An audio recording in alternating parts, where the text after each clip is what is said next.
दोस्तों आज मैं 2017 में रिलीज होने वाली movie one cut off the dead को एक्सप्लेन करूंगा। वीडियो पसंद आए तो वीडियो को लाइक जरूर कर दीजिएगा। तो मूवी के स्टार्ट में हम एक लड़के को देखते हैं जिसका नाम कोचैन होता है। कोचैन एक ज़ोंबी होता है और वो अपनी गर्लफ्रेंड जिसका नाम चिनात्सु होता है उसे काटने के लिए उसकी तरफ बढ़ रहा होता है। चिनात्सु के पास एक कुल्हाड़ी होती है, लेकिन इससे पहले कि वो उसे मारती कोचैन इसे काट लेता है।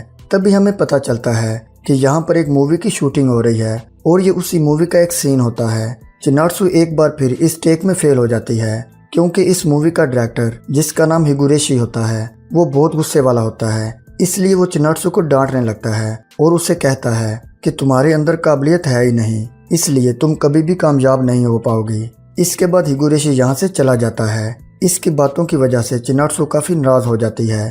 तभी इसकी मेकअप आर्टिस्ट जिसका नाम नाओ होता है वो इसे बताती है कि तुम बहुत ही अच्छी एक्टिंग करती हो, क्योंकि हिगुरेशी एक अजीब नेचर का इंसान है, इसलिए तुम उसकी बातों को इतना सीरियस ना लो।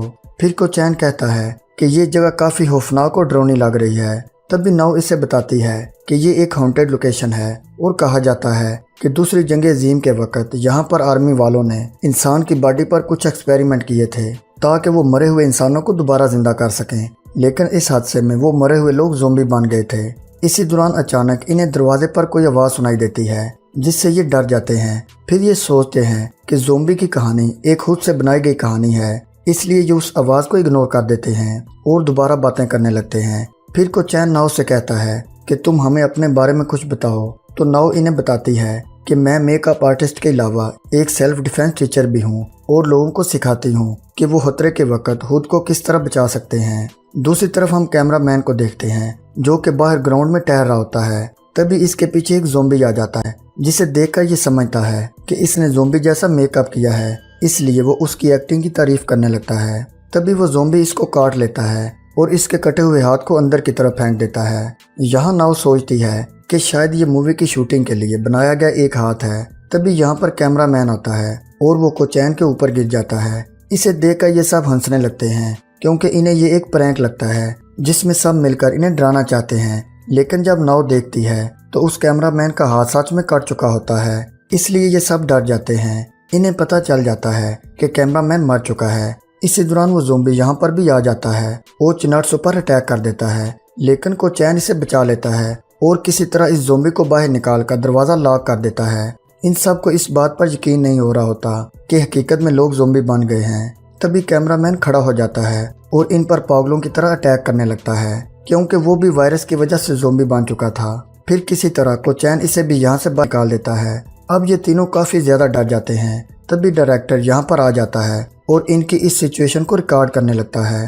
वो इन्हें बताता है कि मैंने इस मूवी को लिखने में बहुत ज़्यादा मेहनत की है, इसलिए मैं कैमरा बंद नहीं कर सकता। इसी दौरान इनकी टीम का एक मेंबर जब बाहर जाने लगता है तो ये सब उसे बाहर जाने से रोकते हैं, लेकिन वो किसी तरह यहाँ से बाहर चला जाता है।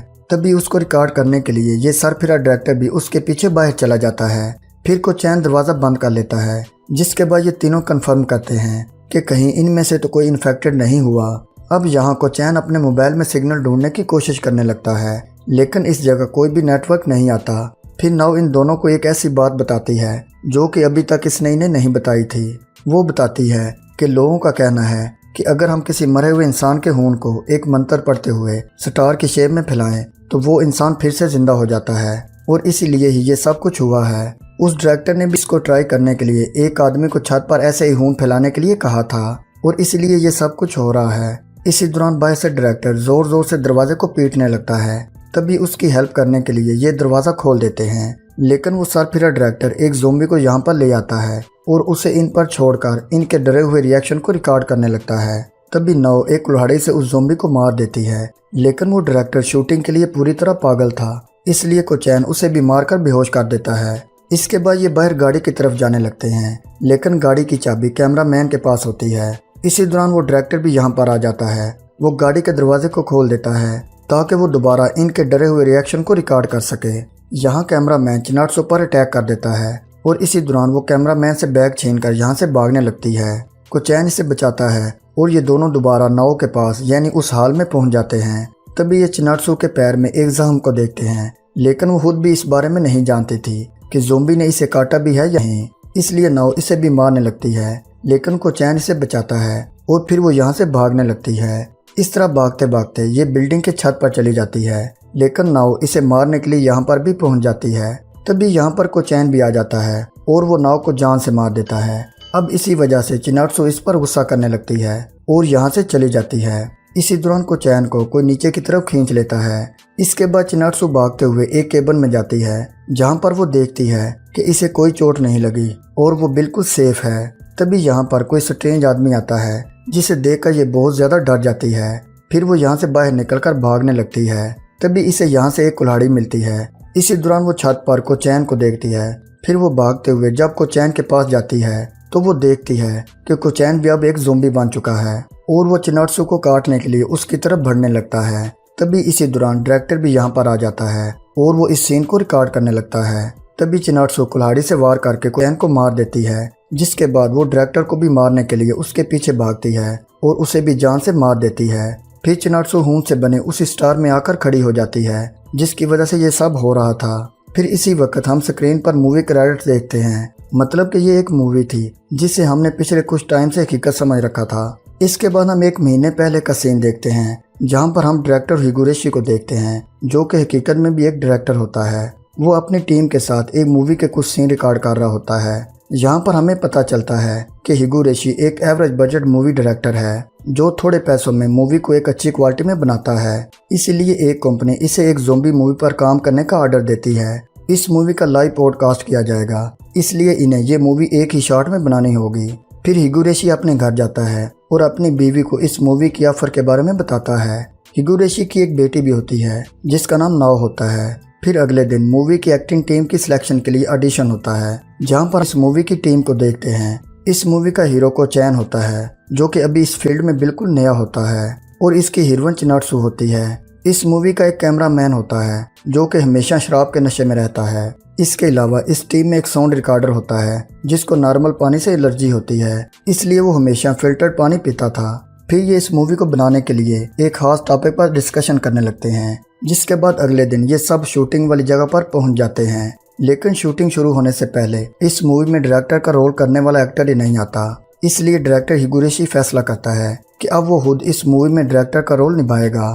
फिर हम देखते हैं कि शूटिंग शुरू होने से पहले इनकी टीम के कुछ मेंबर्स के साथ कुछ अजीबोगरीब इंसिडेंट्स होने लगते हैं। फिर हम दोबारा इस मूवी को विद बिहाइंड द सीन देखते हैं, जहां पर उस शराबी कैमरामैन को मेकअप करके ज़ोंबी का रूप दिया जाता है, लेकिन ज्यादा नशे में होने की वजह से वो खुद को संभाल ही नहीं पाता और नीचे गिर जाता है। इनकी टीम इस मूवी को लाइव पॉडकास्ट कर रही होती है, इसलिए हिगुरेशी खुद उस कैमरामैन को कंट्रोल करता है और ये उस शॉट को कंप्लीट करते हैं। फिर जब डायरेक्टर के शॉट का टाइम आता है तो उस वक्त इनके साउंड रिकॉर्डर का पेट खराब होने लगता है, जिस वजह से वो शूटिंग के दौरान ही यहाँ से बाहर जाने लगता है। अब यहाँ मूवी की स्क्रिप्टिंग में गलतियाँ होने लगती हैं, क्योंकि साउंड रिकॉर्डर का इस तरह बाहर जाना स्क्रिप्ट में लिखा ही नहीं था और इस तरह इनको लाइव पॉडकास्ट करने में मुश्किल आने लगती है। तभी मूवी का प्रोड्यूसर इस शो को खत्म करने का कहता है, लेकिन इनमें से एक टीम मेंबर बताती है कि हम इस सीन को स्किप करके आगे निकल सकते हैं। फिर हम उस सीन को देखते हैं जहां पर नाओ एक ज़ोंबी का सर काटती है। अब हमें पूरी स्टोरी समझ आने लगती है कि दरअसल पहले क्या चाह रहा था। इसी दौरान हमें मूवी का सबसे अजीब सीन बिहाइंड द कैमरा दिखाया जाता है। इनका बहुत सारा सामान टूटने के बावजूद भी इस शो को लाइव रखना ही इस मूवी की मेन स्टोरी होती है, और जो आखिर में सीन हम देखते हैं वो जिस तरह शूट किया गया था आप खुद देख सकते हैं। फिर इस शो के खत्म होने के बाद इस टीम के सभी मेंबर सुकून की सांस लेते हैं और फिर यहीं पर इस मूवी का एंड हो जाता है। तो दोस्तों, कैसी लगी आपको आज की मूवी? कमेंट करके अपनी राय का इजहार लाजमी कीजिएगा। मिलते हैं जल्दी एक और मूवी के साथ। अपना ख्याल रखिएगा।